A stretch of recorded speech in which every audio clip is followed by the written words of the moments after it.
U današnjem videu pokazujemo kriptorankovu stranicu tokena lockinga i vestinga. Pre svega šta je to token locking? Dakle, to je period u kome imamo otključavanje samih tokena, dok je vesting vremenski period u kome će biti otključani sami tokeni. Kada dođemo na ovu stranicu, a link do ovoga sajta ćete naći u opisu ovoga videa, vidimo neke osnovne informacije koje će nam biti potrebne za praćenje samih tokena, to jest coina. Vidimo TG unlocks. Pre svega šta je TG? TG je količina koja će ići u circulation supply, u cirkulaciju dakle samih tokena na početku njegovog tradovanja. Ovdje vidimo informacije o nekim projektima, količinu koja će ići na samom TG-u, vidimo ovdje 3% od samog supply-a i još neke informacije. Ovdje vidimo important upcoming unlocks, što znači dakle važno otključavanje nekih tokena u narednih 7 dana i količinu u samom market capu. Ukoliko scrollamo dole, ovdje vidimo već same tokene ili coine i njihove osnovne informacije. Pogledat ćemo ceo primjer sada sa AI tokenom i objasniti kako ceo proces funkcioniše i kako možete pratiti same token unlocking evente. Ovdje imamo 30,9% dakle tokena koji su već otključeni za ovaj projekat, dok je zaključeno 69% tokena, odnosno 690 miliona. Kako bi vidjeli više informacija, kliknut ćemo na projekat i otvoriti dakle sljedeću stranicu.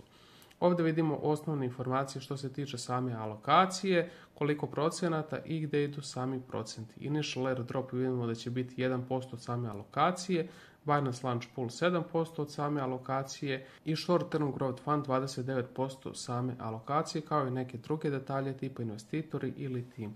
Ukoliko opet scrollujemo dole, dobijemo vesting schedule, dakle u koliko vremensku periodu će ovi tokeni biti otključani, kojom brzinom i kako će ići samo otključavanje ovih tokena.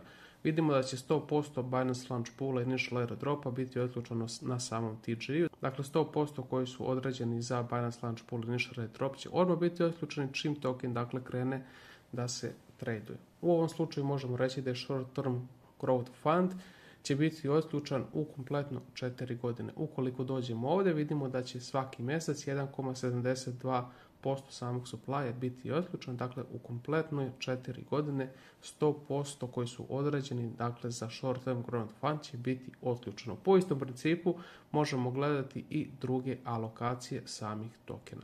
Ukoliko želimo da pogledamo neke od eventova, to možemo ovdje uraditi, vidimo da je sljedeći today i možemo pročitati detalje samog eventa, koliko će biti otključano i gdje tačno će ići ti tokeni.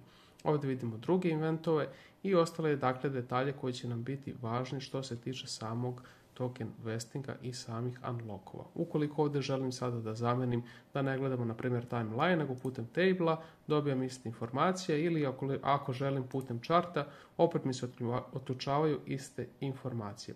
Ovdje možete upisati vaš token koji vi želite da pratite i pogledate same informacije što se tiče samih unlockova i vestinga. Evo ukratko, to je dakle kako možete koristiti ovaj website i dobiti najnovije i najaktualnije informacije o samim token unlockingsima i vestingu samog tokena koji vi želite da pratite.